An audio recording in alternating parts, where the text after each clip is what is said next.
അവളോട് വെച്ചാൽ മതി.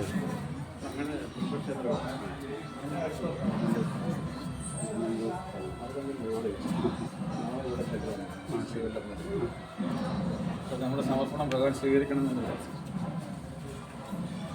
ഹരേ രാമ രാമ രാമ ഹരേ ഹരേ ഹരേ കൃഷ്ണ കൃഷ്ണ കൃഷ്ണ ഹരേ ഹരേ ഹരേ രാമ രാമ രാമ ഹരേ ഹരേ ഹരേ കൃഷ്ണ കൃഷ്ണ കൃഷ്ണ ഹരേ ഹരേ ഹരേ രാമ രാമ രാമ ഹരേ ഹരേ കൃഷ്ണ കൃഷ്ണ കൃഷ്ണ ഹരേ